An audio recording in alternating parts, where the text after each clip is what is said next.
Minister, as you know, your department published the monthly homeless figures on Friday, and they saw yet again a significant increase, not only in the overall numbers of adults and children homeless, and particularly of families. Can you outline what actions that you are going to take to try and reverse what is now a very clear trend since August of last year? Thanks, Deputy Minister. Yeah, and look, I've kind of flagged this in advance that we were expecting an increase, and to see an increase over a number of months in homelessness before we see that reducing again.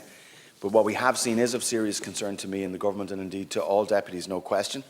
But we are acting to address this, and while significant work has been done, there's no question more needs to be done, and we're committed to doing so. I have established the National Homeless Action Committee, and I've asked them to prioritise the issue of homelessness prevention and to look at all avenues to address this.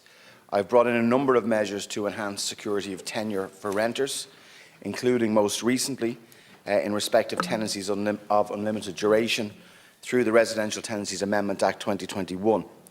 The exiting of landlords from the private rental sector is a complex issue, and I know the Deputy and others do acknowledge that. And data from the Residential Tenancies Board Q2 2019 shows the most common reason for issuing notices to quit is that the landlord intends to sell the property. And we do need to retain small landlords to provide much needed accommodation, and the government will support the continued participation of small-scale landlords in the rental market. And we're open to looking at further changes there to ensure that that can happen. But the most effective way to increase exits from homelessness in the medium to long term is to increase supply, particularly of social housing, and to accelerate supply of housing over the next decade. Significant progress is already being made under Housing for All to accelerate supply, and recent commencement figures are encouraging on the social and on the private side. All additional measures that we can take to address the rise in homelessness are being actively pursued. Thanks, Minister. Deputy.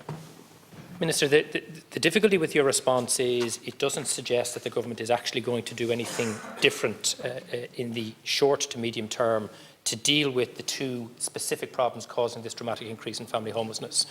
The first is we are seeing a very significant exit of landlords from the market. You're absolutely right. They are going. They are not going to stay. They are availing of high market prices to cease being landlords. And I hear nothing from government in terms of what we do to prevent the families, particularly Happen-Ras families in those properties who are at risk of homelessness. Likewise, we have seen an absolute collapse in exits from emergency accommodation, particularly from Dublin.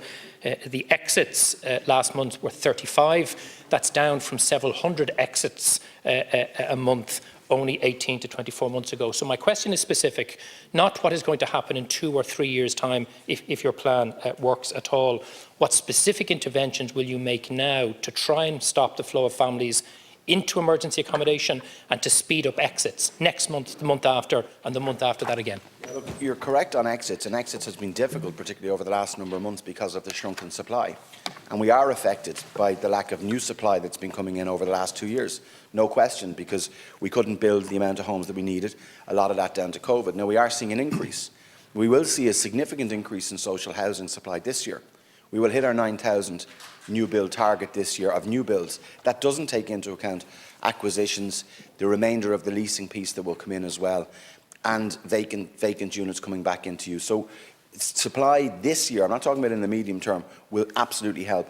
We have had an issue, certainly in relation to HAP. There's no question, and HAP has been used as a mechanism to help people exit from homelessness, and it's needed there as an emergency response. But finding those HAP properties for our Pathfinder and Placefinder teams is more difficult, no question about that. But it is a sort of combined response on all of these things that's needed. And the National Homeless Action Committee, which is made up of NGOs and all departments, not just mine, because we need justice and health and all of them included, is focused specifically on the prevention piece and exiting. And we're working through that. Any additional measures that we can take, we will take. Deputy. There are 3 measures that you could take, and you could take as a matter of urgency. The first is you could lift what is an effective prohibition on local authorities purchasing properties where Happen-Ras tenants are in situ and they have notice to quit. The problem at the moment, as you know from the circular, is that the councils have been asked to prioritise vacant 1 and 4 beds and properties that have disability adaptations to try and get people who are trapped in emergency accommodation out. And there's a limit of 200 acquisitions, I understand, in the capital programme for this year.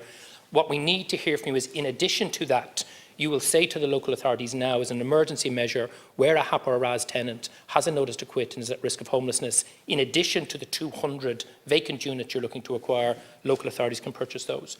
You could also revisit the Focus Ireland amendment to ensure landlords who availed of tax reliefs to purchase a buy-to-rent property are not able to issue vacant possession notice to quit, and you can work with us to fast-track, whether through your own legislation or ours that was passed in December, the Salmon Communities Homeless Prevention Bill. Those are things you could do now, and I'm urging you to do them, or these figures will continue to get worse. Minister. Okay, firstly, there's no prohibition on the purchase of properties, but we can't have it both ways either. We want to increase stock.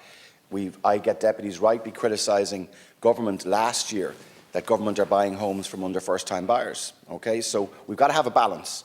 So the 200 that's set across the board is there, but properties can be purchased in extremis, and I am looking at further measures, particularly around housing first, that how we might be able to allow additional properties potentially be purchased to come into that sector, and maybe even looking at other options that are there. So I will provide that flexibility. I had housing summits with all Director of Services for housing last week. One of them, and the week before last, all 31 local authorities.